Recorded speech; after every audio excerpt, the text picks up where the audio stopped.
Hi, Ribsy readers. I'm sorry for the delay and I'm sorry for leaving you on such a big cliffhanger for so many days, but Joey had taken our copy of Ribsy and hidden it, and we weren't able to find it until earlier this morning.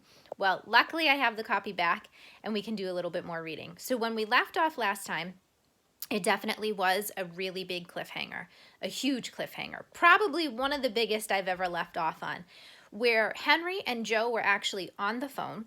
Henry was convinced that he had finally found Ribsy based on the article that he saw in the newspaper. And Joe realized really quickly that it was probably Ribsy's real owner on the telephone. And what surprised me was that Joe started acting in a way that I would consider to be very deceitful and wrong, because even though he really wants to keep Ribsy and wants to have a dog of his own, he knows in fact that this dog does not belong to him. So let's get started.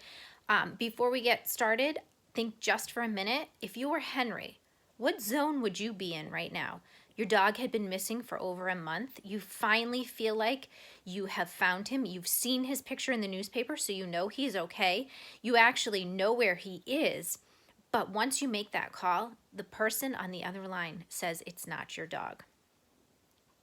My dad says he'll drive me over to your house, said Henry. You'll see. Ribsy will know me. Ribsy? Said Joe. That's a dumb name for a dog. At the sound of his name, Ribsy picked up his ears. He had not heard the word Ribsy for weeks now. When I first got him, he was so thin his ribs showed, explained Henry, so I called him Ribsy. They don't show now, said Joe. It can't be the same dog. Well, so long, kid. Wait! The boy on the other end of the line sounded desperate. My dad said he'd bring me over tonight. We're offering a reward for Ribsy. How much? Joe felt it couldn't be very much. Ribsy was no fancy poodle or German shepherd. He was just a mutt. $10. $10? 10 whole dollars? $10 was a lot of money to Joe. But he was not going to admit it to Henry, who, he decided, must have lots of money if he could offer a $10 reward for a dog when he could just get another one for free at the Humane Society. Mutts like Ribsy don't cost anything. Joe's silence must have worried Henry, because he raised the reward. $10 and my new flashlight. Can we come over now? Do you think that I'm using the right type of expression for Henry? If you think about it, Henry probably is feeling completely desperate right now. So the way that he would be talking would be his voice would be going up and down, and he'd probably be speaking really quickly. Joe saw that he was gaining a new kind of advantage.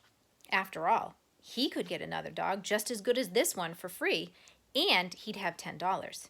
If he stalled long enough, there was no telling what this boy might offer him. I don't know, he said, not committing himself. We're pretty busy. Anyway, I don't think he's your dog. He's really happy here. I know he's my dog. Henry sounded worried. Then he seemed to have an idea. Hey, I know. Let me talk to him. This took Joe by surprise. On the phone? Sure, said Henry, sounding as if he talked to dogs on the telephone all the time.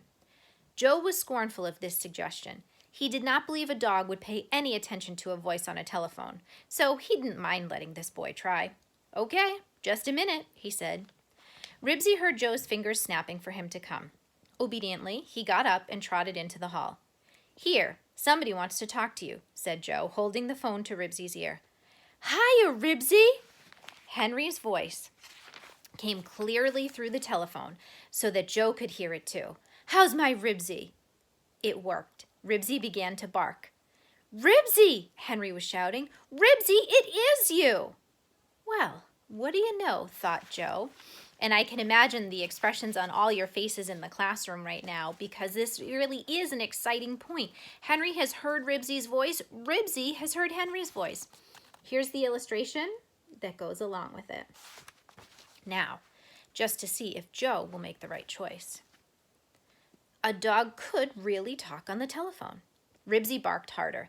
He could not understand where Henry could be, but he recognized the voice that was coming out of the black thing that Joe was holding up to his ear.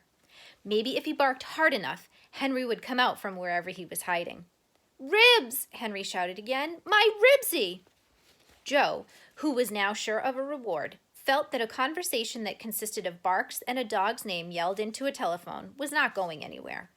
Ribsy's nose told him that Henry was not in the living room or even in the house, and so Joe put the telephone back against his own ear, and Ribsy ran to the front door. When it was not opened instantly, he began to bark wildly and scratch at the wood. Henry had to be someplace on the other side. The startled sailors stared at him until Darlene darted across the room and opened the door. Still barking, Ribsy ran out into the night. "Ribsy!" The boy's voice came faintly from the telephone in the hall. "Ribsy, where'd you go?" Back on the sailor's porch, Ribsy heard Joe shouting to his sister. "What'd you let him go for? There was a reward for him. 10 whole bucks." And Darlene answered, "When a dog wants to go out, you're supposed to let them go." "How was I supposed to know he was worth so much money?" Then Joe's feet came pounding down the sidewalk behind Ribsy. "Ribsy!" he called. "Ribsy, come back!" Ribsy wasn't going back. Henry was somewhere close by, and Ribsy was going to find him. Chapter 7 is titled Ribsy and the Apartment House. If we think about what would probably be coming next in the story, I'm thinking about how fiction stories have text elements or story elements, and I'm thinking that we're about to find a setting change. Ribsy has just left the sailor's house in his frantic attempt to find Henry. Now, the next chapter is titled Ribsy and the Apartment House, so that makes me, as a reader, think, he must be going to this apartment. We'll read a little bit more from Chapter 7 later on. Great job, everybody.